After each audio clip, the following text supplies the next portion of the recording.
नमस्कार प्यारे विद्यार्थियों, कैसे हैं आप। आशा करता हूँ आप सभी अच्छे होंगे और मस्त होंगे। इससे पहले वाली वीडियो में मैंने आपको उपसर्ग टॉपिक पढ़ाया था, लेकिन आज का जो टॉपिक है प्रत्यय है। एग्जाम जब आप देने जाएंगे तो उससे पहले वीडियो देखकर चले जाइएगा। बहुत अच्छी वीडियो रहने वाले, सारे पॉइंट आपके क्लियर हो जाएंगे। ठीक है, देखो जो मुझे मेरे गुरुजी ने सिखाया मैं आपको वही बताने की कोशिश करूँगा। ठीक है, इससे ज़्यादा मैं कोई अपना एफर्ट नहीं लगाऊंगा। देखो जो मैंने अपने गुरु से गुरु दक्षिणा देकर सिखाया वही मैं आपको बताने वाला हूँ। ठीक है, क्योंकि विद्या बांटने से ही बढ़ती है, अपने पास रखने से कभी विद्या नहीं बढ़ सकती। ठीक है, ये मेरा खुद का मत है ना, इसलिए मैं आपके लिए वीडियो बना रहा हूँ। चलिए, प्रत्यय क्या होता है। सबसे पहले प्रत्यय आपको पता होना चाहिए दोस्तों। जो प्रत्यय होता है ये एक तरह का शब्दांश ही होता है जो शब्द के अंत में आता है। ठीक है, कहाँ पे आता है ये, शब्द के अंत में आता है। ठीक है, पहला पॉइंट आपका ये क्लियर हो गया होगा। और इसका अपना कोई अर्थ नहीं होता। पहला पॉइंट तो अंत में आता है, इसका कोई अर्थ नहीं होता। आगे बताऊंगा मैं आपको, इसका कोई अर्थ नहीं होता है। ठीक है, तीसरे पहली बात तो ये अंत में आता है, अर्थ नहीं होता है। और तीसरी बात आपको इसमें याद रखनी है, इसमें जो प्रत्यय है दोस्तों, यहाँ पे आपने नोटिस किया होगा इसमें प्रति उपसर्ग लगा है। ठीक है, कई बार ऑप्शन में दे लेता है क्या प्रत्यय में प्रति उपसर्ग लगा है, तो हाँ, प्रत्यय में प्रति उपसर्ग लगा है। चौथी बात इसमें आपको जो याद रखनी है वो ये है दोस्तों, ये किसी शब्द के अंत में आते हैं और प्रत्यय एक से अधिक का प्रयोग इसमें हो सकता है। जैसे उसमें उपसर्ग में एक से अधिक का हो गया था तो इसमें भी हो जाएगा। ठीक है, एक या एक से अधिक। चलिए, अब प्रत्यय के प्रकार अगर वो आपसे पूछ ले कि भाई साहब हमें तो ये बताइए प्रत्यय प्रकार कितने होते हैं, तो नाम नोट कीजिए। प्रत्यय वैसे 3 प्रकार के होते हैं। पहला कौन सा प्रकार होता है, चलिए वो देख लीजिए। प्रत्यय 3 प्रकार के होते हैं। पहला प्रकार आएगा आपका कर्तव्य प्रत्यय।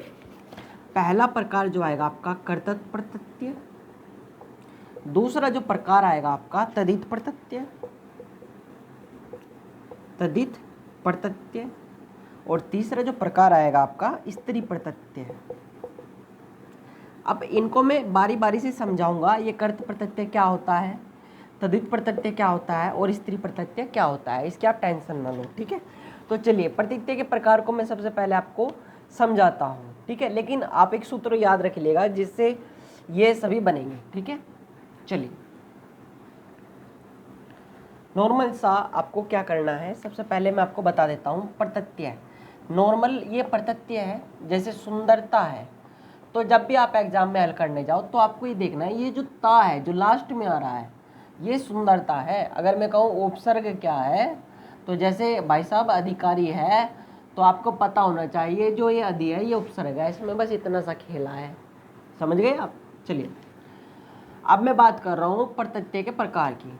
3 प्रकार मैंने आप लोगों को समझाए बोल के। उसमें सबसे पहला प्रकार मैं आपको अपनी अगर भाषा में बताऊँ तो कर्तव्य प्रत्यय है। अब ये कर्तव्य प्रत्यय क्या होता है, अगर आप इसको मेरे लफ्जों में सीखेंगे तो क्रिया धातु के बाद में इसका प्रयोग किया जाता है। मान लीजिए कोई भी अगर क्रिया हो रही हो, मोहन खाना खा रहा है, उसके बाद में आएगा भाई खाना खा रहा है, क्रिया हो रही है ना, भाई क्रिकेट खेल रहा है ना, इस प्रकार। और धातु के बाद में, क्रिया के बाद में और धातु के बाद में आएगा भाई साहब ये कर्तव्य प्रत्यय। अब समझ लीजिए, इसका एक उदाहरण देता हूं मैं। इसको ट्रिक भी कह सकते हैं आप या इसको उसका सूत्र भी कह सकते हैं। दोनों चीज़ें में कुछ भी आप कह लीजिए। जो आज की आपको जनरेशन है आपको पता होगा, ये तो ट्रिक कहते हैं कुछ लोग इसे, या सूत्र कहते हैं। इसमें धातु या क्रिया जैसे मैंने आपको बताया, इसमें आएगा आपका मूल शब्द प्लस शब्दांश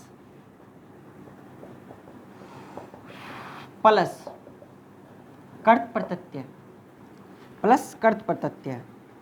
अब इसमें जो मूल शब्द है दोस्तों वो खेल है। खेल एक क्या है, शब्द है। पता है मूल शब्द क्या होगा इसमें, खेल हो गया।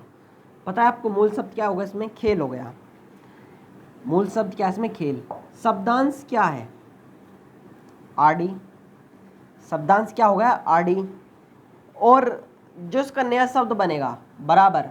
मतलब ये जो ट्रिक है दोस्तों, ये जो ट्रिक है, आप जब इस ट्रिक को सोल्व करेंगे तो ये जो खिलाड़ी शब्द बनेगा, ये जो खिलाड़ी शब्द बनेगा ये क्या बनेगा, आपका कर्तव्य प्रत्यय बनेगा। ठीक है, इसमें जो खेल है वो मूल शब्द है, आड़ी जो है इसमें शब्दांश है, वो खिलाड़िया बन गया। ठीक है, इसलिए मैंने आपको बताया जो बाद में आते हैं आड़ी, खिलाड़ी के बाद में जो आते हैं, है ना, आ की आवाज़ आ रही है ना, ला आ, है ना, खिलाड़ी कर्तव्य प्रत्यय हो गए। अगर मैं पढ़ता पूछूं तो भाई ता आ रहा है, कर्तव्य प्रत्यय है। अगर मैं तैराक पूछूं, तैराक बाद में आ रहा है, आ की आवाज़ आ रही है ना, कर्तव्य प्रत्यय है। ठीक है, लिखावट आ की ध्वनि जिसमें आएगी। ठीक है, चलिए ये तो आप समझ गए होंगे कर्तव्य प्रत्यय क्या होता है। रहेगा यही क्रिया होगी, खिलाड़ी भाई क्रिकेट भी खेल रहा है, तो क्रिकेट अगर खेल रहा है तो क्रिया हो रही है, लेकिन कौन सा खिलाड़ी, इसमें खिलाड़ी आया है ना, तो खिलाड़ी, है ना, समझ गए आप लोग। शब्दांश क्या इसमें, आड़ी। ठीक है, हाँ चलिए फिर मैं आगे बताता हूँ आप लोगों को, इतना आप लोग समझ चुके होंगे। हाँ चलिए आगे अगर मैं बढ़ूँ उसमें, तो आगे मैं बात करता हूँ आपका तदित प्रत्यय क्या होता है। ठीक है, नंबर जो बात मैं आपकी इसमें करने वाला हूँ अब, तदित प्रत्यय क्या होता है। बस थोड़ा सा ही खेल है इसमें, तदित प्रत्यय। ये लीजिए, तदित प्रत्यय क्या होता है। तदित प्रत्यय का मतलब होता है दोस्तों, जो तत् प्लस हित से मिलकर बना है, यानी तत् प्लस हित क्या हो गया, व्यंजन संधि नहीं हो गई क्या, तत् प्लस हित ये क्या हो गया, व्यंजन संधि हो गई, और ये इससे ही मिलकर बनता है, इससे ही मिलकर बनता है ना। नंबर एक बात तो ये इसमें हो गई तदित प्रत्यय में। नंबर दो बात ये हो गई, तदित प्रत्यय, तदित लगकर बने शब्द तदितांत कहलाते हैं, है ना, मतलब जो तदित लगकर बनेंगे। जैसे इसका मतलब, जैसे मैं एक ले लेता हूँ बुढ़ापा, बूढ़ापा, तो बुढ़ापा को जब आप डिफाइन करेंगे, बूढ़ प्लस आपा, जो ये आपा आया ये क्या है, एक तदित प्रत्यय है। ये क्या है आपका, तदित प्रत्यय है। जैसे नंबर दो बचपन अगर मैं ले लूं, अगर मैं बचपन ले लूं तो बचपन जो है ये कैसे बना है, तो ये तदित प्रत्यय है, लेकिन ये ऐसे बना आपका बच प्लस बच्चा प्लस पन, बचपन। ठीक है, तो ये कुछ शब्द आएंगे जो आपको देखने हैं इसमें। ठीक है,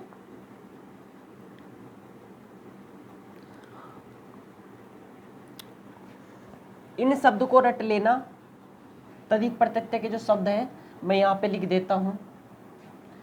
पहला, जहाँ कहीं भी पा आए, जहाँ कहीं भी पन आए, और जहाँ कहीं भी ई आए। चौथा, जहाँ कहीं भी ता आए, जहाँ कहीं भी तव आए। छठा, जहाँ कहीं भी ता आए, तदित प्रत्यय हो जाएंगे। वैसे प्रत्यय अगर आप पूछे तो आप तो समझ ही जाएंगे, लेकिन मैं तदित प्रत्यय की बात हूँ, जब तदित प्रत्यय ओनली पूछा गया हो आपसे। स्त्री प्रत्यय में तो यहीं पे समझा देता हूँ मैं, स्त्री प्रत्यय, स्त्री प्रत्यय, स्त्री प्रत्यय को भी समझ लो लगे हाथ। इसमें आपको पता है स्त्रीलिंग की ध्वनि होगी, नंबर एक बात, और इसमें आपको पता है बेटा प्लस ई, बेटा प्लस ई बेटी, कौन सा प्रत्यय है, स्त्री प्रत्यय है, तो इसमें स्त्रियों की, स्त्री की आवाज़ आएगी, ई की आवाज़ आएगी इसमें, और कुछ नहीं, नदी एक ई आएगा, पृथ। बस इसमें जो अपवाद रहता है, अगर कहीं पर भी ये आ जाए, ये जो र है ये आ जाए, तो वो क्या हो गए, आपके स्त्री प्रत्यय हो गए, तय के नीचे जो रह जाता है। चलिए एक दो क्वेश्चन भी देख लेते हैं लगे हाथ। शब्द के पूर्व भाग में लगने वाले, जो पूर्व भाग में लगेंगे वो तो आपकी कहलाएंगे उपसर्ग। शब्द के बाद में लगने वाले सब, ये प्रैक्टिस भी है, शब्द के बाद में लगने वाले को हम प्रत्यय कहते हैं। चलिए ठीक है, और इसकी प्रैक्टिस के लिए मैं वीडियो बना दूंगा प्रत्यय के लिए। प्रत्यय टॉपिक आपका कंप्लीट, और उपसर्ग भी मैंने कंप्लीट करा दिया। बस इतनी सी वीडियो में आपका ये काम हो जाएगा, और इसको समझ लीजिएगा, और अच्छे टीचर से देख लीजिएगा एक बार। ठीक है, मैंने तो आपको अपने रिवीजन के उद्देश्य से पढ़ा, लेकिन मैंने जो पढ़ा आपको बढ़िया पढ़ाया। थैंक यू, धन्यवाद।